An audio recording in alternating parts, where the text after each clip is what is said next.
Good morning, everyone. Thank you for coming out to McKee Bridge Historical Society today at our most lovely bridge.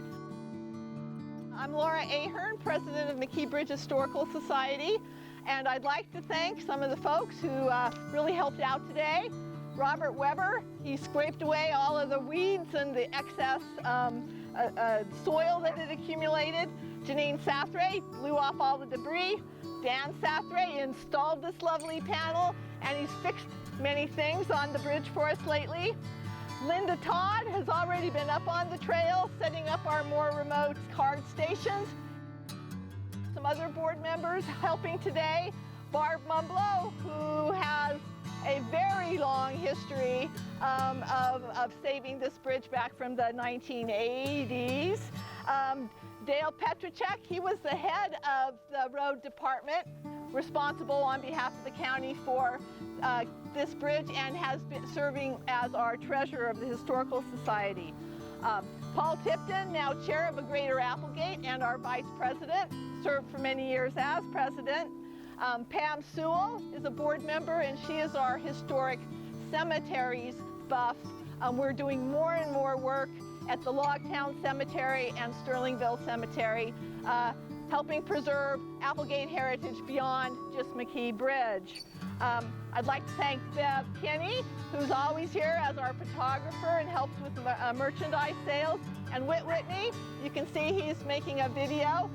Very professional editing skills. In the next few days, we'll have this available on our YouTube channel. So you can come back and see how we do here today. Last, I have to thank the Oregon Cultural Trust and Jackson County Cultural Coalition. We received grant funding from them to produce and install this panel, as well as one that will go in on Monday at Logtown Cemetery at the graves that were moved from the community that was called Watkins when the federal government built Applegate Dam. One of the very last things they did was exhume some graves and move, not always bodies as it turns out, but what the archaeologists found, to Logtown and Jacksonville Cemetery.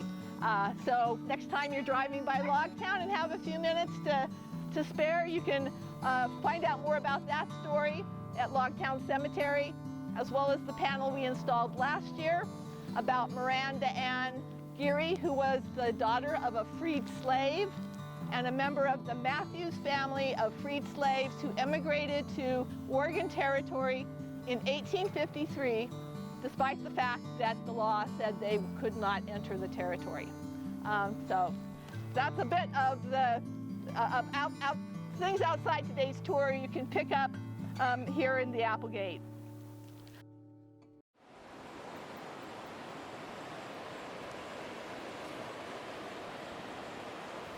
Why is there a bridge here?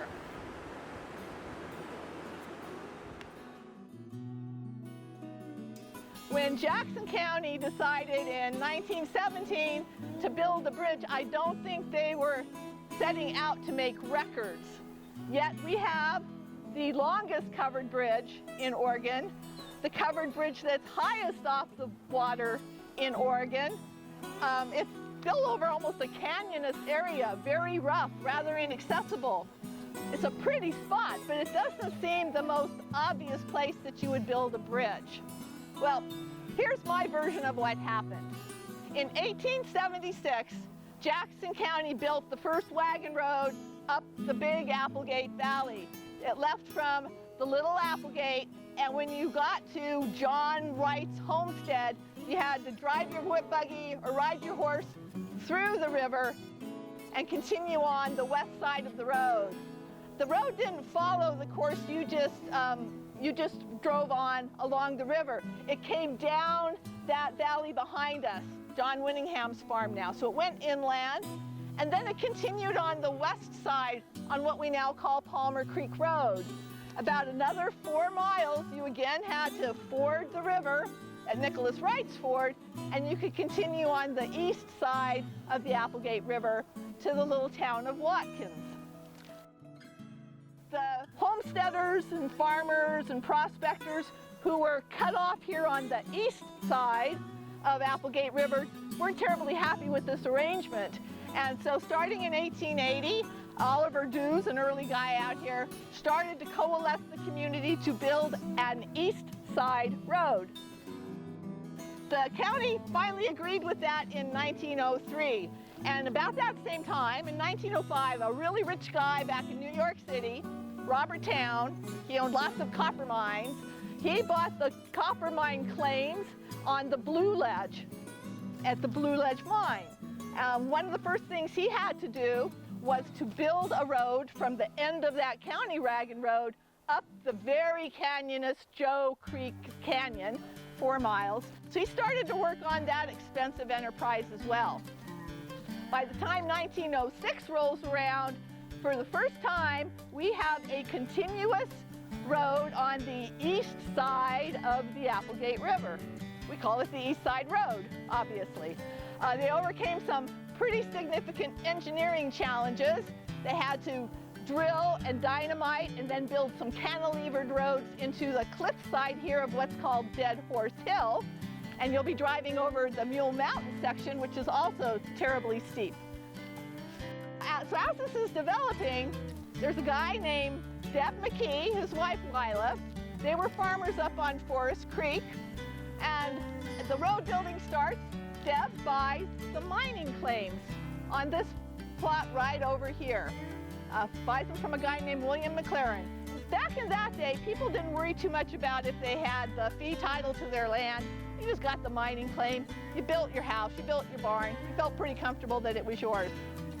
What Deb did was buy those mining claims and build a very large home. He had a large family, but it was much larger than he needed for his own family, on this continuous road that, when it opened, supported twice a week stagecoach travel from Jacksonville up to that Blue Ledge mine.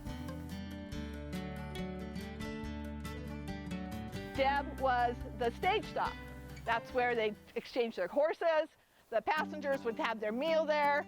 Sometimes they'd stay overnight. So that starts in 1907, 1908. Things are rolling around. When World War I opened, the price of copper shot way up. Up until that time, the Blue Ledge mine was just stockpiling their ore. There was no practical way to get it into Medford and onto a train up to the Tacoma smelter.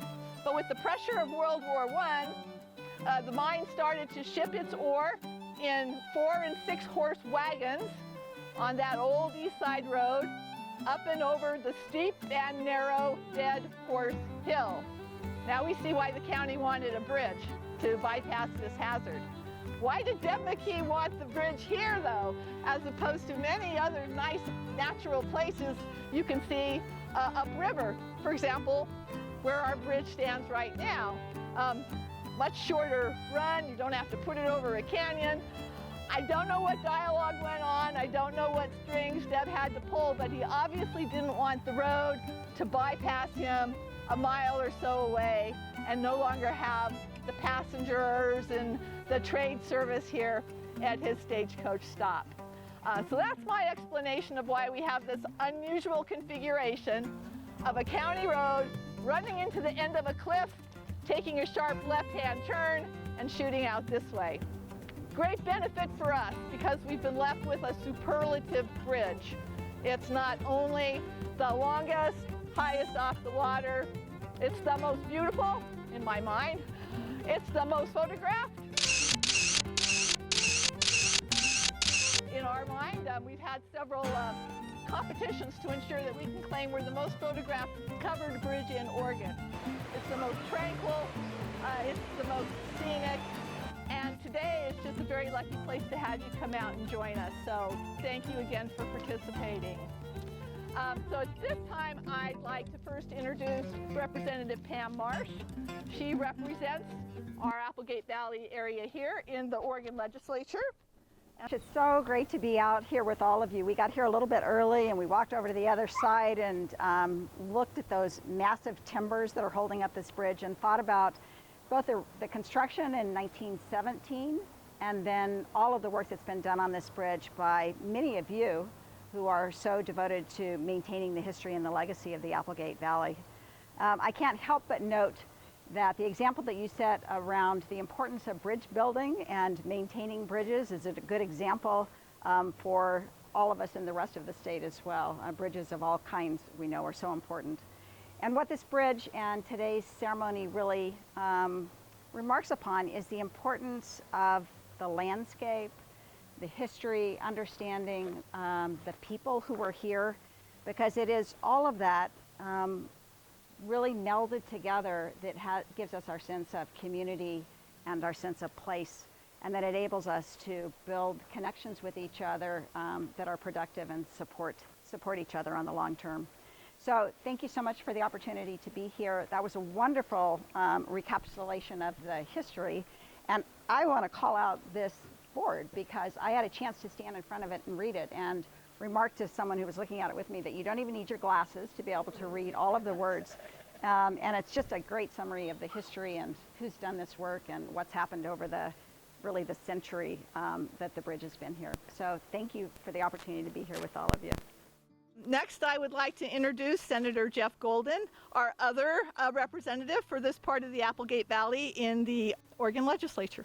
Thank you, Laura. Laura, I was fascinated by your history lesson. There's so much that I didn't know, and I have often wondered why exactly here. That was a good explanation, because 1917 goes a couple years further back from my time in the Valley. And I would like to take a couple minutes to add to the history more recently, if I could. It's a history that most of you know. It's the late 80s, and I worked with some of you right here then. I was a county commissioner, and we realized that I'm not going to get these numbers exactly right, but in 1910, Jackson County had almost 100 covered bridges. And by the 80s, there were 4 left, and this was one of them. And we went on sort of a campaign to restore those 4 bridges, to not lose them. And we were looking for community energy to do that. Nobody at the county was saying, let's just go in there and do it all ourselves on taxpayer dollars. And there were 2 projects that really caught my heart, that just made me well up with pride about where we live. This was one of them. I'm just going to spend a minute talking about the other one because, you know, I don't want to go to every community and say, you're the only one and you're the best. We had another amazing community project, and it was the Eagle Point Bridge. And it was a very interesting time in Eagle Point. It was starting to grow a lot. And you may, if you know Eagle Point, you know that their schools are kind of on one side of Little Butte Creek, and a lot of their homes are on the other side. And kids were crossing to school on a vehicle bridge with a sidewalk about like that. And parents were concerned, and there were some near misses there. At the same time, it was sort of at the tail end of the timber times, and Eagle Point was hurting economically and looking to develop their tourism around the Butte Creek Mill. At that same time, a farmer called the county. He was 12 miles outside of Eagle Point, and he said, I have this huge old covered bridge that's basically fallen down, and kids are starting to get into it. I'm worried about liability. I'm going to burn it. And we said, well, wait a minute. I'm not quite sure who had this idea, this crazy idea, but we finally ended up saying to Eagle Point, if you folks build the buttresses, the concrete supports, we will move that bridge, I believe it weighed 20 tons, 12 miles into town and put it in place next to the vehicle bridge as a pedestrian bridge for your kids.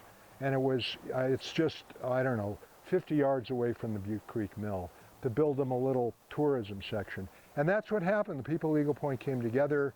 They had barbecues and yard sales to pay for, and the old timers came out with their lumber to form up these piers, and they poured them. And one day, and I'll bet Dale Petrasic probably remembers this better than I do because he was with Public Works at the time, the county showed up at the old bridge site with 2 great big cranes and kind of low boys, those big low trailers, 2 of them back to back, lifted this 20-ton bridge, put it on these 2 low boys, drove it about 3 miles an hour into town, taking power lines up and down along the way.